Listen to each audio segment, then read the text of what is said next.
Hello students, in this video we are going to solve question number 9 of exercise 9.1. The question is saying that the angle of elevation of the top of a building from the foot of the tower is 30 degree and the angle of elevation of the top of the tower from the foot of the building is 60 degree.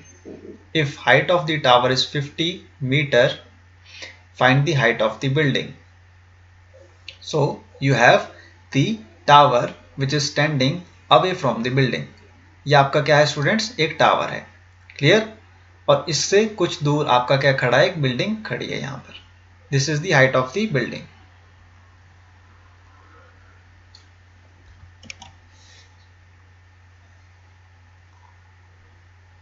So this is the building which is standing away from the tower and this is the base. This is the base, clear, and this is the tower. And this is what? This is the building. Clear? Angle of elevation of the top of a building from the foot of the tower. The foot of the tower is over here. Foot of the tower कहाँ है, यहाँ पे. और top of the building कहाँ है, आपका ये point. इसके साथ जब angle of elevation जो बन रहा है स्टूडेंट्स, वो कितने डिग्री का है, 30 डिग्री का है students. This is the angle of elevation. Clear? Angle of elevation of the top of the building from the foot of the tower is 30 degree. Clear? And the angle of elevation of the top of the tower, which is the top of the tower, this point is the top of the tower from the foot of the building. Foot of the building is this point, is 60 degree. Clear? So 60 degree is the angle of elevation to the top of the tower and bottom of the building. Clear? If tower is 50 meter high, so we have been given the height of the tower which is 50 meters. One second.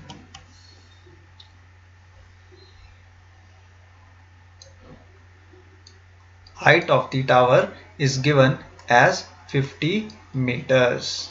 Clear? So you have to find out the height of the building. You have to find out the height of the building.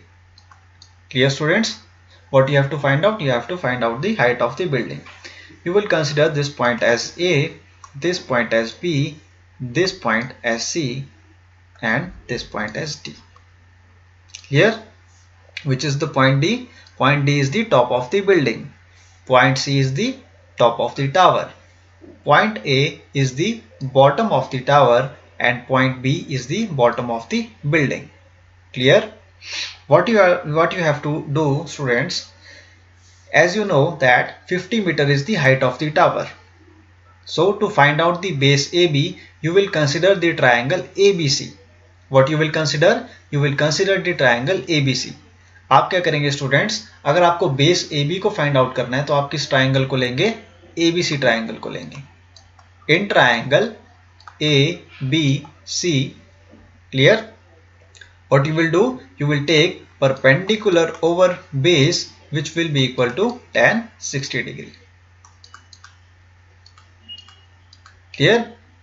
आपने क्या किया students, ABC triangle को consider किया जिसमें आपने perpendicular over base equal to किसके लिए, tan 60 degree के. क्लियर? क्योंकि आपको परपेंडिकुलर यहाँ पे गिवन है. परपेंडिकुलर क्या आपके पास, height of the tower, which means AC over AB. What is tan 60 degree students? Tan 60 degree is √3. AC की वैल्यू आपको पता है स्टूडेंट्स कितनी है, 50 है. क्लियर?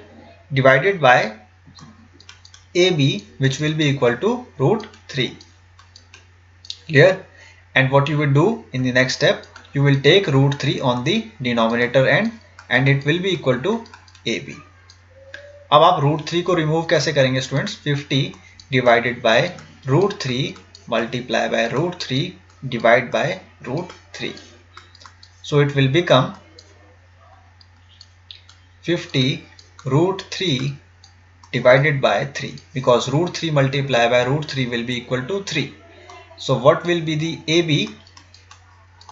AB की वैल्यू क्या आएगी आपके पास, 50 √3 अपॉन 3 मीटर्स। आपके पास बेस की वैल्यू क्या आ गई students? 50√3 divided by 3 meters. Clear? And what you will do in the next step, you will consider the triangle ABD. Now what you will do, I am solving it over here. So don't get confused. I am solving it over here. Now in triangle ABD. Now in triangle ABD, what you will take? You will take perpendicular over base, which will be equal to tan 30 degree. What is the value of perpendicular, students? Perpendicular is BD, which is the height of the building, which you have to find out. And what is base? Base is AB, which is equal to tan 30 degree, which is 1 upon root 3. tan 30 degree की value क्या होती है students? 1 upon root 3 होती है। BD की value क्या करनी है आपको? फाइंड आउट करनी है। BD क्या है आपका? Height of the building. Base आपको पता है स्टूडेंट्स, आपने फाइंड आउट कर लिया है 50√3 अपॉन 3 मीटर। आप क्या करेंगे? आप वैल्यूज को प्लेस करेंगे यहाँ पे। 50√3 डिवाइडेड बाय 3, ये किसके इक्वल आ जाएगा? 1 अपॉन रूट 3 के इक्वल आ जाएगा। क्लियर? अब आप नेक्स्ट स्टेप में क्या करेंगे स्टूडेंट्स? 3 को कहाँ लेके चले जाएंगे? न्यूमरेटर में। तो ये क्या बन जाएगा आपके पास? 3BD। 3 कहाँ चला गया आपका? न्यूमरेटर में। और 50√3 आपका कहाँ रहा? डिनोमिनेटर में as it is, which will be equal to 1 upon root 3। Clear? Now what you will do students, in the next step you will cross multiply these numbers. तो क्रॉस मल्टीप्लीकेशन में आपको पता है 50√3 आपका कहाँ चला जाएगा स्टूडेंट्स? न्यूमरेटर में। BD आपका एज इट इज रहेगा यहाँ पे। 50√3 आपका कहाँ चला गया? यहाँ पे चला गया न्यूमरेटर में। देखिए 50√3 डिवाइडेड बाय 3 आपका कहाँ चला जाएगा? डिनोमिनेटर में। यानी कि ये क्या बन जाएगा? 3√3। BD से आपने क्या कर दिया? 3 को रिमूव कर दिया। तो 3 कहाँ चला गया आपका? डिनोमिनेटर में। तो ये क्या बन जाएगा? 3√3। इसको आप मल्टीप्लाई करेंगे स्टूडेंट्स 3√3 के साथ, क्योंकि आप रूट की वैल्यू को चेंज करेंगे। रूट आपका डिनोमिनेटर में नहीं आना चाहिए, इसलिए आप क्या करेंगे? 3√3 अपॉन 3√3 से इसको क्या करेंगे? मल्टीप्लाई करेंगे students. Now in the next step what you will do, you will solve the multiplication process. √3 कितना होता है आपका?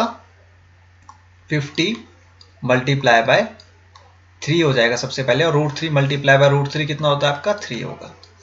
50 को हम रूट के बाहर जो वैल्यूज है, यानी कि 50 मल्टीप्लाई बाय 3, सबसे पहले मैंने उसको कंसिडर किया। रूट के बाहर जो वैल्यूज है वो कौन कौन सी है? 50 एंड 3। इन दोनों को मैंने एज इट इज लिख लिया।